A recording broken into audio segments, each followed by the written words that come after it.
The ambulance lurched to a halt, its siren abruptly cut. Ahead, a makeshift checkpoint materialized from the shadows of a bombed-out building, militia guards waving Kalashnikovs.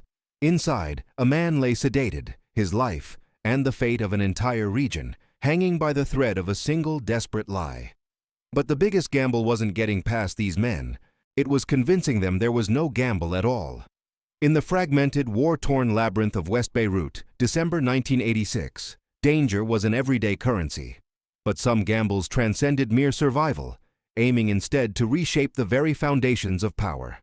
This is the story of one such operation, a surgical strike into the heart of an enemy city, executed with audacity, precision, and an almost unthinkable deception. Before we dive deeper, tell us in the comments, where are you watching from today? From the moment the plan was conceived, it was a race against time, against betrayal, and against the very chaos of a city tearing itself apart. The streets of West Beirut in December 1986 were not merely thoroughfares, they were contested arteries, each turn a potential checkpoint, each shadow a lurking threat. 3 years after Israel's partial withdrawal from its 1982 invasion, Lebanon had fractured into a mosaic of competing authorities, a geopolitical scar tissue hardening over the wounds of civil war.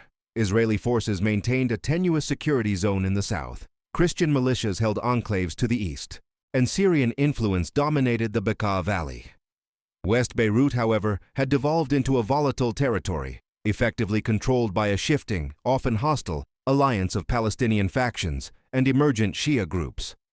This was a city where the absence of a central government created a power vacuum, a chaotic canvas upon which clandestine operations could be painted with audacious strokes. Yet, it was also a city steeped in paranoia, particularly for anyone perceived to have Western or Israeli connections.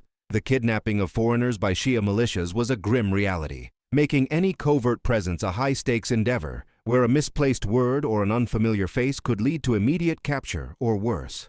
It was into this maelstrom that Israeli intelligence, specifically the Mossad, decided to dispatch an elite team. Their target, Hassan Khalil. At 42, Khalil was far more than just another commander within the labyrinthine Palestinian Liberation Organization, PLO, factions that tore at Lebanon.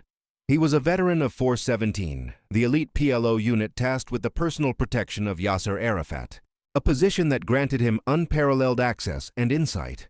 Over years, Khalil had transformed into a singularly valuable and dangerous asset, his influence extending far beyond the immediate operational sphere of the PLO. His value stemmed not merely from his intimate operational knowledge of the PLO's internal workings and tactical strategies, but from his intricate connections to Soviet intelligence networks. Khalil was a man who understood the complex, clandestine channels of funding that connected Damascus, Moscow, and dormant cells scattered across 3 continents, stretching from the Middle East to Europe and beyond. He possessed a unique panoramic view of the logistical and financial arteries sustaining the Palestinian resistance. For Israel, Khalil's capture represented an unparalleled intelligence opportunity, a chance to unravel years of meticulously hidden networks. Years spent operating within Palestinian refugee camps, navigating the treacherous political landscape, and forging alliances in war-ravaged Lebanon had afforded him an intimate understanding of how various factions coordinated attacks. He knew the discreet routes by which Soviet weaponry entered through the port of Tripoli, bypassing international scrutiny. Crucially, and most urgently, Khalil was believed to possess direct knowledge of the names and locations of sleeper agents who had been infiltrated into Israel over the preceding decade. Later declassified Israeli intelligence documents would confirm that Khalil had been identified as having direct awareness of at least 17 active operational cells, including 3 that were planning simultaneous attacks against civilian targets in Tel Aviv and Haifa, timed to coincide with the upcoming New Year's festivities. The implications of this intelligence were profound and immediate. Khalil alive, providing actionable intelligence through interrogation, was exponentially more valuable than Khalil eliminated. This cold, strategic calculus formed the bedrock of the decision to pursue a complex extraction, a high-risk operation designed to yield invaluable intelligence rather than a simpler, less informative assassination. The challenge was monumental. West Beirut, with its pervasive paranoia, improvised checkpoints that appeared and vanished without warning, and the constant threat of abduction, was an environment engineered to repel foreign operatives. The risk of capture for any Mossad team attempting to penetrate and extract a high-value target was immediate and severe. Yet, the very fragmentation of power that made the city so dangerous also presented a unique operational window. The absence of a unified, coordinated state response from a legitimate Lebanese government meant that if an extraction could be executed, the direct fallout would likely be limited to localized militia reactions, rather than a full-scale international incident. This volatile equilibrium, a perpetual state of controlled chaos, became the canvas for the Mossad's most ambitious plan. The planning for such an audacious operation commenced 6 months prior to the designated December target date. Early intelligence intercepts, gathered through a combination of SIGINT, signals intelligence, and human intelligence, assets, revealed a consistent pattern in Khalil's otherwise meticulous counterintelligence routine. Despite his extensive training in operational security, a background that would typically mandate extreme caution and unpredictability, he maintained regular consultations with a specific dentist in West Beirut, a Dr. Marwan Saab.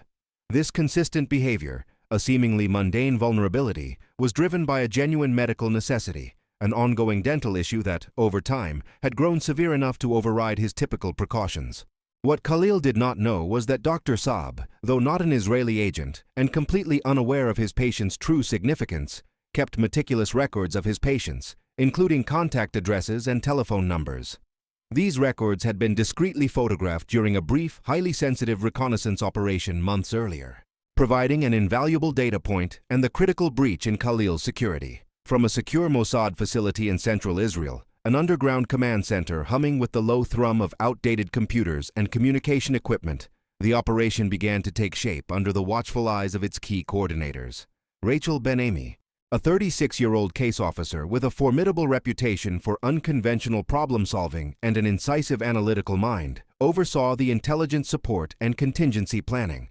Her office was a maelstrom of maps, photographs, and intelligence reports, a constant flow of information she sifted with unnerving precision. Her counterpart, 38-year-old Yossi Levi, a seasoned field commander known for his pragmatic approach and ability to make split-second decisions under pressure, commanded the operational team, orchestrating the intricate logistics from a forward base within Israel's security zone in southern Lebanon, closer to the operational theater.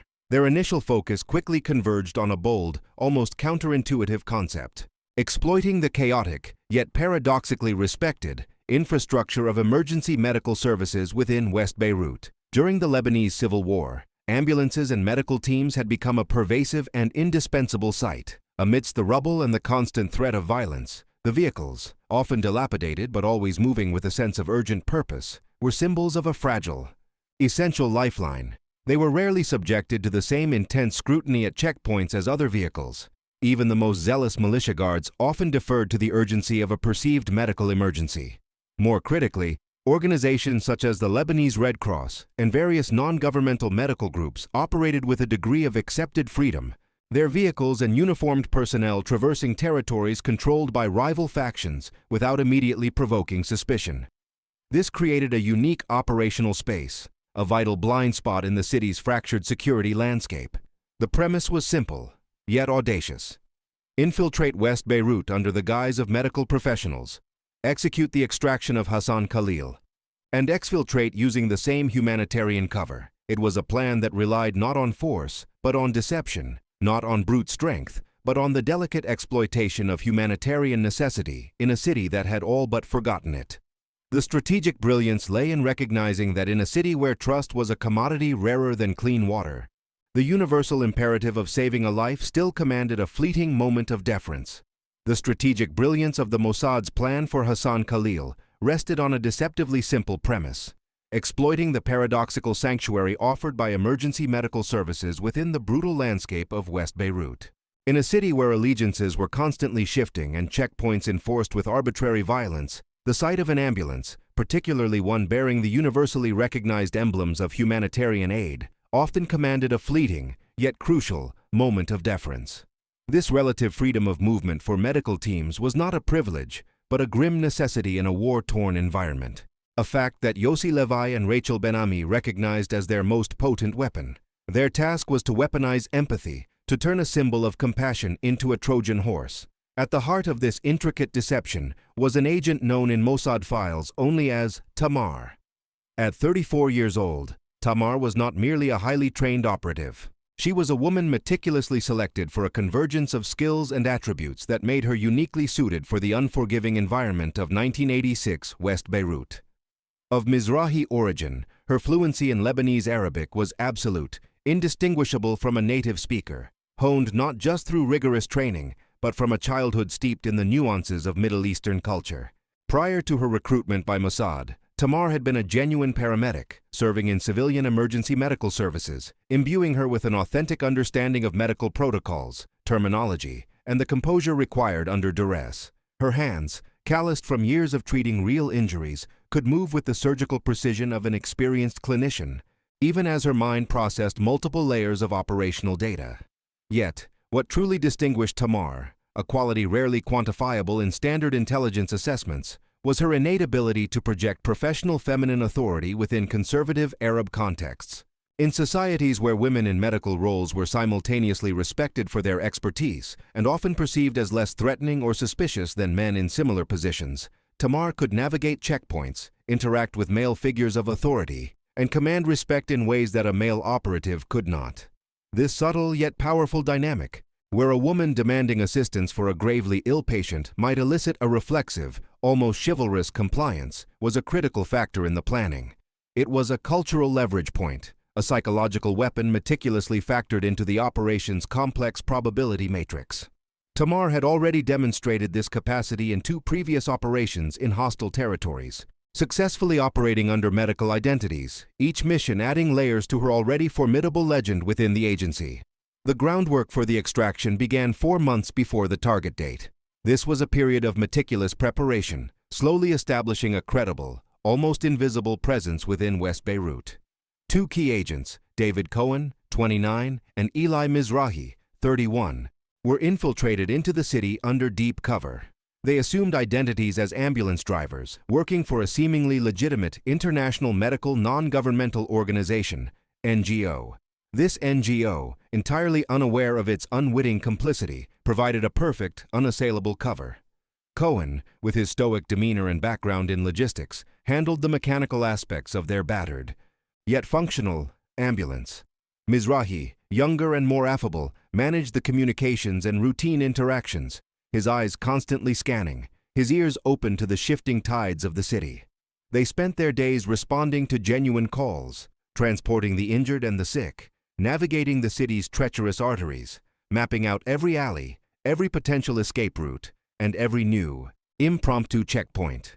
Their daily exposure to the grim reality of Beirut not only fortified their cover, but provided real-time intelligence on the city's pulse. Complementing the operational team was Samir Boutros, a 27-year-old local Christian collaborator. Motivated by a potent cocktail of financial incentive and deep-seated resentment against the PLO, whose presence had destabilized his community for years, Boutros became the team's eyes and ears on the ground. He moved through the city's underground networks, gathering crucial, perishable intelligence. Khalil's precise movements, changes in militia patrols, the exact locations and operational hours of checkpoints, and the subtle shifts in neighborhood allegiances. Boutros's reports, relayed through dead drops and coded radio bursts, were vital for maintaining situational awareness in an environment where intelligence could expire in hours. A critical piece of infrastructure was also established. A safe house in a discreet Christian neighborhood, strategically located near the Green Zone, the heavily contested demarcation line that bisected Beirut. This choice offered a tenuous buffer from the immediate threat of Shia and Palestinian militias dominating West Beirut. The safe house was not merely a hiding place. It was meticulously equipped with real, fully functional medical equipment, ranging from IV drips and sterile instruments to oxygen tanks and advanced diagnostic tools. This was not for show.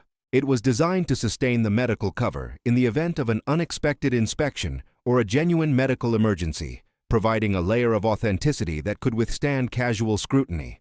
As December approached, the trap began to coalesce. The strategy to lure Khalil into the prepared environment was multi-pronged and insidious. Through a carefully constructed network of unwitting intermediaries, information was subtly planted, suggesting that Khalil's persistent dental condition had taken a turn for the worse, escalating from a nuisance to an urgent medical crisis. These intermediaries, ranging from low-level PLO contacts to seemingly neutral acquaintances, believed they were merely passing on friendly advice. Unaware they were acting as conduits for Israeli intelligence. The objective was to cultivate a sense of medical urgency within Khalil's social and professional orbit, nudging him towards seeking immediate treatment. Simultaneously, a more direct approach was taken with Dr. Marwan Saab, Khalil's regular dentist.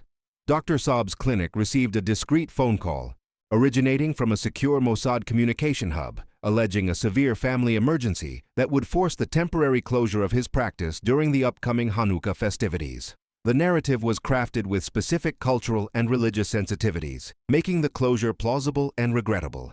The caller, feigning concern for Dr. Saab's patients, then recommended that those with urgent dental needs, particularly during the holiday period when many services would be unavailable, seek care at a newly established clinic.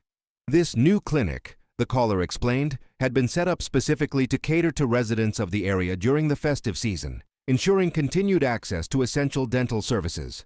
This new clinic, ostensibly a pop-up medical facility, was in fact the core of the Mossad's infiltration. It was administered by Rami Haddad, a 45-year-old Lebanese Christian. Haddad was not an ideologue. His collaboration with Mossad stemmed from deeply personal resentments against the PLO, whom he blamed for the destruction of his family business and the displacement of his community. He had been quietly cultivated over months, his grievances expertly leveraged to secure his cooperation. The clinic itself was a legitimate operation, treating real patients from the surrounding neighborhood, creating a bustling, authentic facade. It was within this setting that Tamar had been operating as a nurse for the preceding 3 weeks. Her infiltration was a masterclass in establishing cover. Day after day, she tended to the ailments of the local population: children with toothaches, elderly women with gum infections, men suffering from abscesses. She moved with practiced ease, her interactions professional, her empathy genuine. She meticulously observed the local customs, the social hierarchies, the subtle cues of daily life. She learned the names of regular patients, exchanged pleasantries, and offered comfort with a practiced smile. Each successful consultation, each grateful patient, added another brick to the wall of her credibility. By the time December's colder nights began to fall, Tamar was not merely an agent in disguise. She was Nurse Layla, a trusted, efficient, and compassionate presence in a community desperate for normalcy. She was perfectly calibrated, ready to receive Hassan Khalil, preparing the ground for the critical moment when the meticulously constructed deception would finally be sprung. The persistent, debilitating ache in Hassan Khalil's jaw had become unbearable. By December 18th, the 5th night of Hanukkah, his seasoned resilience finally gave way. Despite his counterintelligence training, the whispers of his worsening dental condition and Dr. Saab's temporary closure had nudged him toward the new, conveniently located clinic. Reluctantly, Khalil made the call, confirming his appointment for the following afternoon. The elaborate trap, months in the making, was now fully set. December 19th dawned gray and damp over West Beirut. For Tamar, working as Nurse Layla, the morning was a blur of routine patient care, each interaction a silent rehearsal. David Cohen and Eli Mizrahi waited in their ambulance, 2 blocks away, eyes fixed on the clinic entrance. Yossi Levi monitored from the forward command post, Rachel Ben-Ami from Tel Aviv. The tension was palpable as 3:00 p.m. approached. At 2:58 p.m., Hassan Khalil pushed open the clinic door. His gaze, trained to spot anomalies, swept the waiting room. Nothing seemed amiss. Tamar stepped forward, her white uniform spotless, her demeanor professionally efficient. "Ah, Mr. Khalil," she said in flawless Lebanese Arabic. "Nurse Layla, Dr. Saab is ready for you now." Khalil, offering a curt nod, followed her to the examination room. Dr. Marwan Saab, oblivious to the true nature of his patient, began the genuine dental examination. He diagnosed an inflamed gum and infected molar, confirming the need for immediate intervention. Tamar, at his side, prepared the syringe. It contained not a standard painkiller, but a precisely calculated dose of a rapid-acting sedative, disguised as a local anesthetic. "A little local anesthetic, Mr. Khalil," Tamar explained smoothly, administering the injection with surgical precision. Khalil flinched imperceptibly. Dr. Saab continued to discuss the treatment plan, unaware of the chemical cascade now unfolding. Within 3 minutes, Khalil's breathing grew shallow. His eyes lost focus, a faint glaze appearing.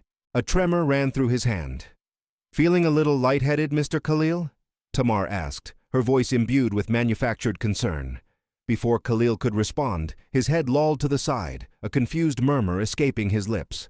Dr. Saab, genuinely alarmed, leaned closer. What is happening? Is this an allergic reaction? This was Tamar's cue. Her professional demeanor instantly shifted from calm nurse to frantic paramedic. Her voice, sharp with urgency, cut through the quiet. His pulse is dropping, doctor. Anaphylactic shock. This clinic isn't equipped. He needs immediate transfer to a hospital with better facilities. Now! She moved with controlled frenzy, checking Khalil's pulse, her fingers pressing firmly. I already radioed. They're on their way. We need to prepare him for transport. Dr. Saab, distraught and overwhelmed, fumbled for his phone, his ability to question completely overridden by the perceived crisis. Within 4 minutes, an ambulance siren wailed outside. Cohen and Mizrahi, in paramedic uniforms, burst in with a stretcher. Anaphylaxis? Cohen barked. Tamar delivered a concise, urgent medical update. Khalil, now deeply unconscious, was swiftly transferred onto the stretcher and into the waiting ambulance. Dr. Saab watched, horrified and helpless. As the ambulance pulled away, the tension inside was unbearable. Yossi Levi, via encrypted comms, confirmed their progress. Hours earlier, Samir Boutros had reported a new, unmapped Shia checkpoint directly on their planned exfiltration route, near the city's western edge. This was a critical, unforeseen obstacle. Checkpoint confirmed ahead. Levi's voice crackled. Militia commander identified as Abu Mohammed. Heightened alert. Proceed with extreme caution, Tamar. The irony was brutal. Security measures for a different threat now imperiled their mission. David Cohen tightened his grip on the wheel. Eli Mizrahi glanced at Tamar. Concern etched on his face. Tamar remained outwardly impassive. She had anticipated improvisation, but this direct confrontation with an unknown quantity was a severe deviation. The ambulance rounded a bend. Crude barricades of oil drums and sandbags appeared. Armed figures, silhouetted against the streetlights, emerged. Abu Mohammed, stocky and stern, raised a hand, signaling a halt. Cohen brought the vehicle to a lurching stop. Before it fully stopped, Tamar flung open the rear door and leapt out onto the cracked pavement. Her movements were swift, decisive. She didn't wait for permission. She didn't offer explanation. Her voice, sharp with fury, sliced through the evening air in perfect Lebanese Arabic. What is the meaning of this? Are you insane? We have a patient in acute anaphylactic shock. He will die if you delay us a single minute. Her voice was not a plea but a demand, laced with unyielding authority. She pointed towards the ambulance's interior. Do you want this man's death on your conscience? The militia guards, accustomed to intimidation, were stunned. They were prepared for arguments, not for a furious, authoritative woman demanding moral compliance. Abu Mohammed hesitated. Delaying an ambulance with a dying patient carried cultural weight, a potential blot on his honor. Who is the patient? Abu Mohammed finally asked, his voice less assured. Tamar's eyes flashed. That is irrelevant. He is a human being, and he is dying. Do you know what anaphylaxis is, Commander? His airways are closing. Every second you waste, his blood pressure drops further. Unless you are a doctor, you have no right to question this. Clear the path now. Her voice rose to a desperate, controlled scream, perfectly calibrated to incite fear and compliance. The hesitation lasted only seconds. Tamar's unwavering projection of urgent medical necessity chipped away at Abu Mohammed's resolve. He glanced at his men, then back at the ambulance. The responsibility of potentially causing a civilian's death was a burden he seemed unwilling to shoulder. He made a swift, reluctant gesture. Let them pass, quickly. David Cohen released the clutch and pressed the accelerator.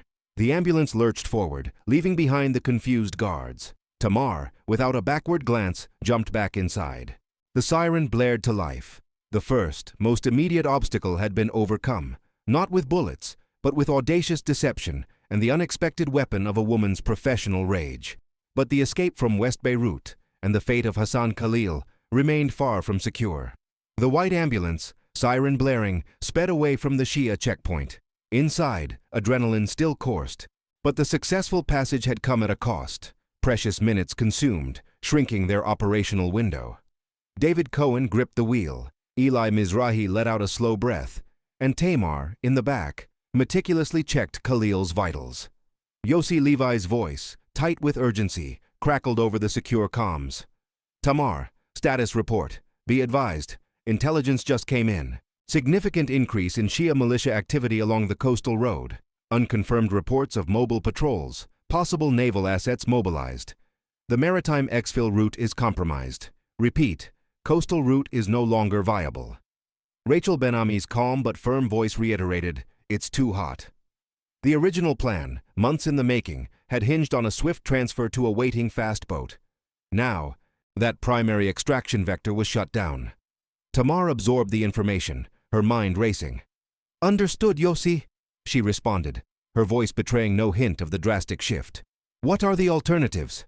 A brief pause, then Levi's reply. South, towards the Israeli security zone. It's a longer run, Tamar, much longer, and it cuts through multiple faction territories, more checkpoints. Less predictable.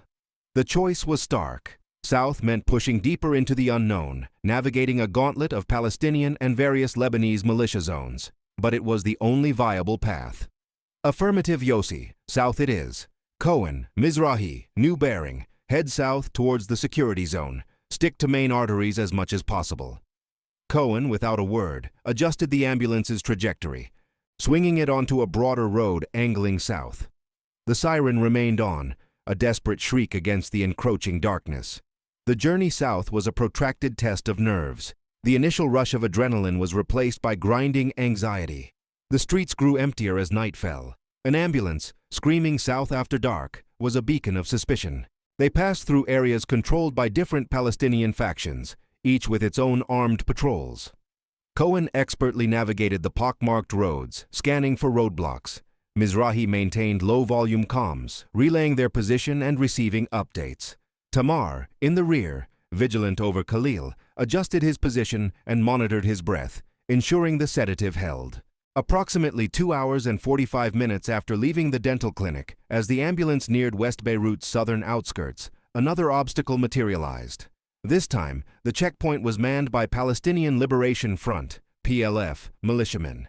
It was a more organized setup than Abu Muhammad's, with sandbags piled high, floodlights, and multiple heavily armed fighters. As the ambulance slowed, a burly, stern-faced commander stepped forward, signaling a stop.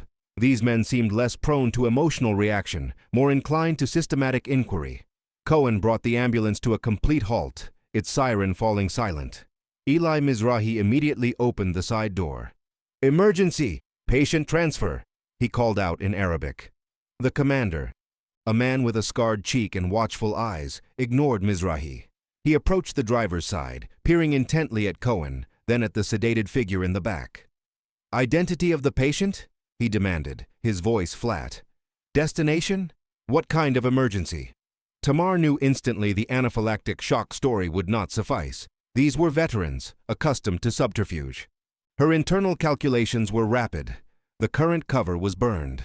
A new, audacious narrative was required, one that exploited the complex realities of the Lebanese conflict. Without hesitation, Tamar opened the rear door and stepped out, her demeanor now coolly authoritative, almost defiant. She held a small folded document wallet.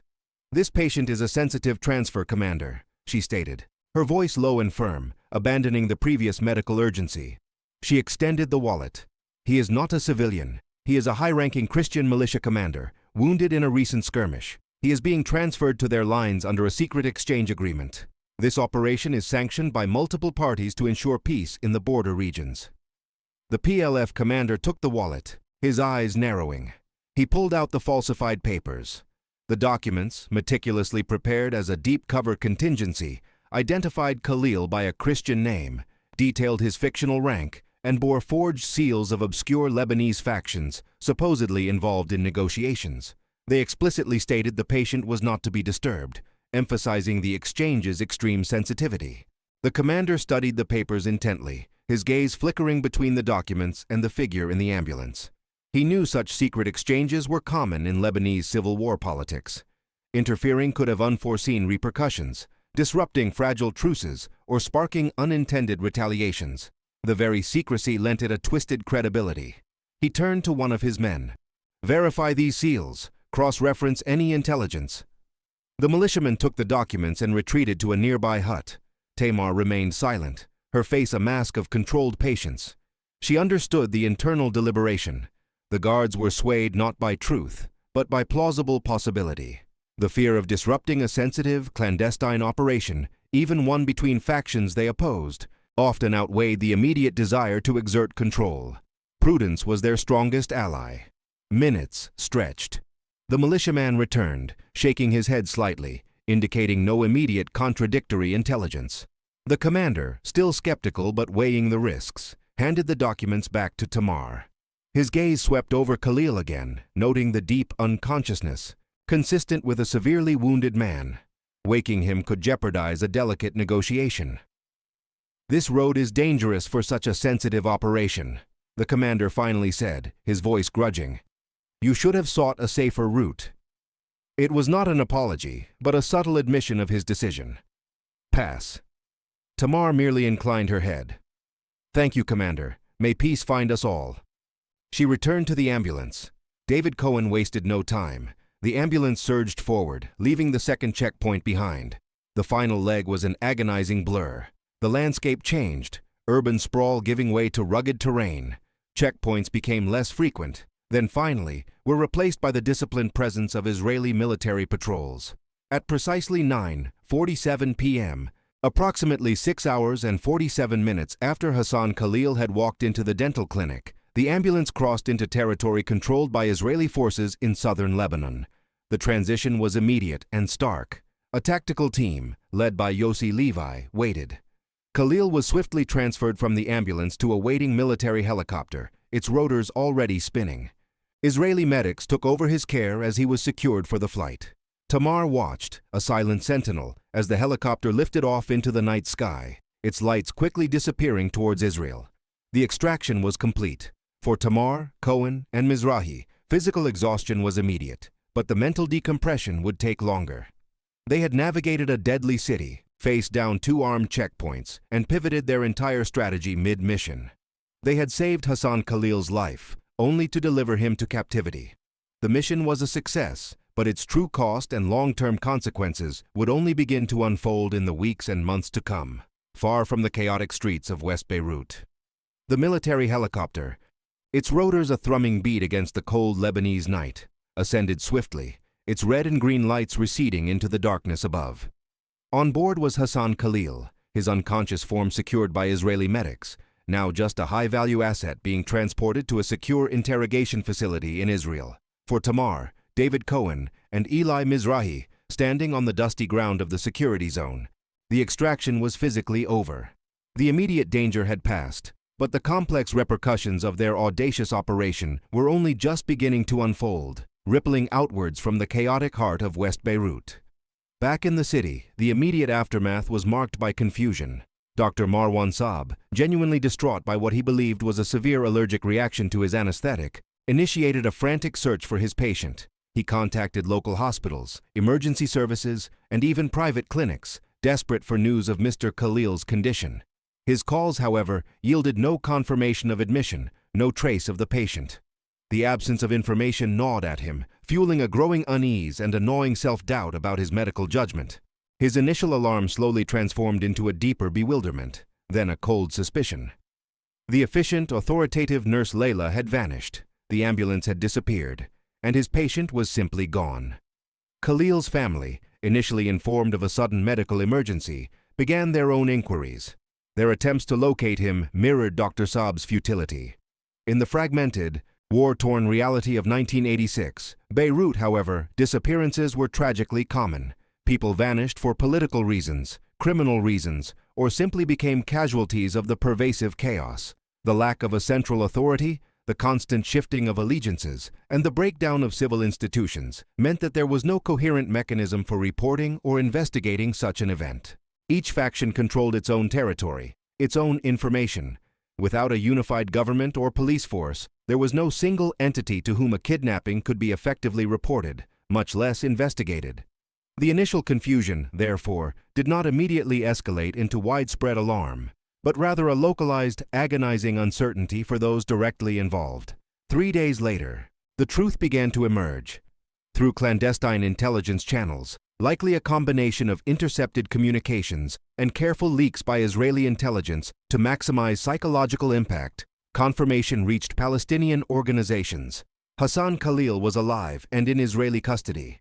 The revelation ignited a firestorm of fury across West Beirut's factional landscape. Communiques were issued, denunciations broadcast over clandestine radio stations, condemning the cowardly Zionist violation of Lebanese sovereignty and demanding Khalil's immediate release. Yet, beneath the rhetoric, a deeper, more corrosive reaction took hold: strategic paralysis.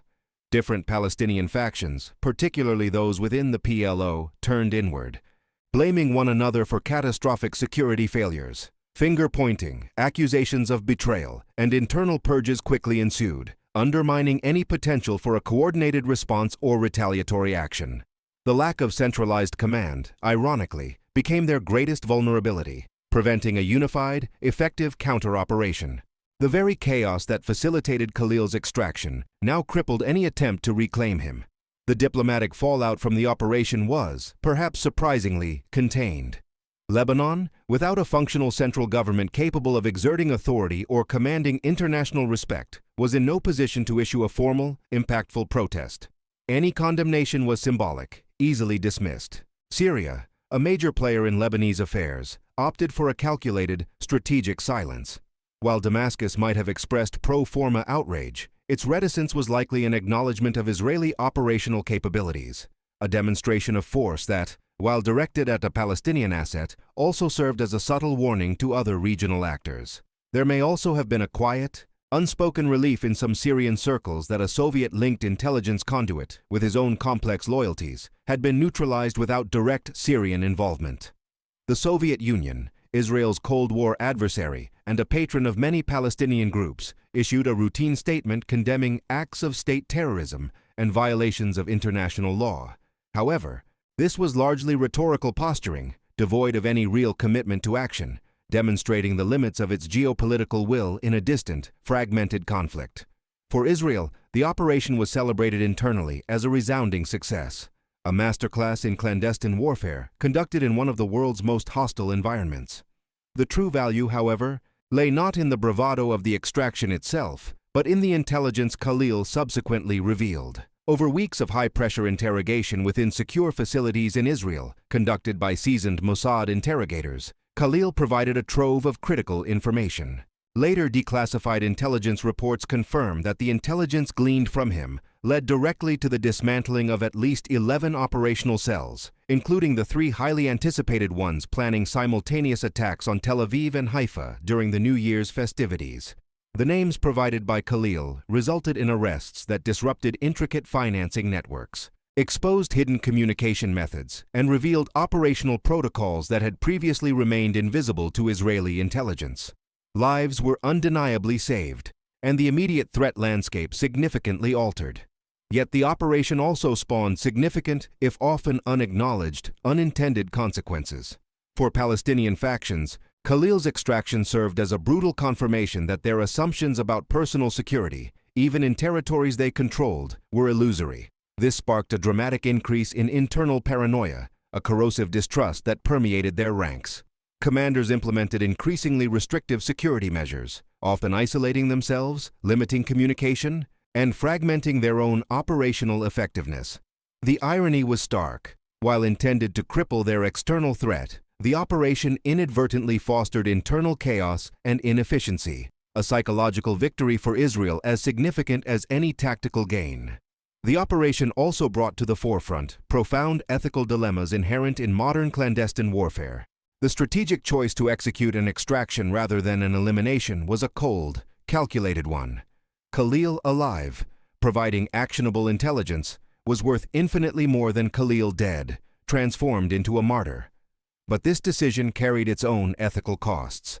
The high-pressure interrogations of a prisoner captured extra-legally in foreign territory raised serious questions about due process, human rights, and the treatment of detainees, questions Israel preferred not to discuss publicly. Furthermore, the operation established a dangerous precedent regarding the acceptable limits of state action in territories where governmental authority had collapsed. If political fragmentation created a legal vacuum that justified such audacious extractions, Where was the line between legitimate national security and an egregious violation of sovereign territory?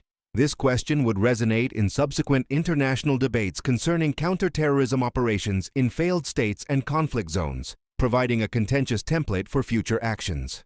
For Tamar, whose real name was never publicly revealed, the operation represented both the pinnacle and, ultimately, the end of her operational career. Internal Mossad reports indicate that she requested a transfer to training functions shortly after the successful exfiltration, citing the profound psychological toll of maintaining deep cover under extreme, life-or-death pressure. Her decision reflected a reality rarely discussed in the sanitized annals of intelligence agencies: the immense human cost of even the most successful operations. It manifested not in dramatic failures, but in the accumulated disgust, the weariness of living multiple lives, of constant deception, and of the perpetual tension that chipped away at the operative's core. 38 years later, with Hassan Khalil still serving a life sentence in Israel, the Hanukkah operation of 1986 remains classified in many of its details. But enough has emerged through partial declassifications and accounts from retired participants to reveal a truth that is both uncomfortable and strategically illuminating. In modern intelligence, the most effective operations often exploit not merely security failures, but the subtle, intricate tapestry of social expectations, professional roles, and even gender dynamics in specific cultural contexts. Tamar did not extract Khalil, despite being a woman in a patriarchal society. She succeeded precisely because her gender allowed her to project a unique form of medical authority, disarming resistance in ways that male operatives could not replicate. The final question remains without a comfortable answer. When operational effectiveness and ethical considerations collide in operations that save lives at the cost of violating sovereignty and due process, what is the morally correct calculus? The Beirut operation offers no easy answers, only the stark remembrance that in intelligence, as in surgery, precision and effectiveness rarely come without a cost, without scars that remain long after the mission is declared a success. The helicopter's lights, receding into the vast, dark canvas of the night sky above the Lebanese border, marked the physical culmination of Operation Hannukah. Hassan Khalil, now a captive asset, was en route to a fate determined by interrogation, but the wake of his extraction stretched far beyond that final flight, casting long shadows over the fractured city he left behind. In West Beirut, Dr. Marwan Saab's professional concern curdled into a cold, unsettling suspicion. His patient, the enigmatic nurse Layla, and the frantic ambulance had vanished into the city's endless chaos. Khalil's family, initially grieving a medical tragedy, soon began to suspect abduction, yet found themselves adrift in a city without a functioning authority, where disappearances were commonplace and avenues for recourse simply did not exist. 3 days later, the confirmation of Khalil's custody in Israel ignited widespread fury among Palestinian factions. But this outrage proved strategically impotent, dissolving into internal recriminations and paralysis. Diplomatic protests from Lebanon, Syria, and the Soviet Union, while pro forma, carried no genuine weight, highlighting the stark reality of a world unwilling to intervene in the shadow games played within a collapsed state. For Israel, the operation was a triumph. Khalil's revelations dismantled terror cells, severed financial conduits, and exposed communication methods previously unseen, undoubtedly saving lives. Yet, this undeniable tactical success carried unforeseen consequences. The extraction seeded a pervasive paranoia among Palestinian factions, prompting restrictive security measures that, ironically, fragmented their own operational effectiveness. It also exposed the profound ethical complexities of intelligence in a lawless world, the calculated choice between elimination and extraction, the morality of interrogations conducted on foreign soil, and the violation of sovereign borders in pursuit of national security. These dilemmas offered no easy answers, only a stark reflection on the costs incurred. Tamar, the architect of this deception, retreated from the field, her request for training duties a quiet testament to the psychological toll of her deep immersion.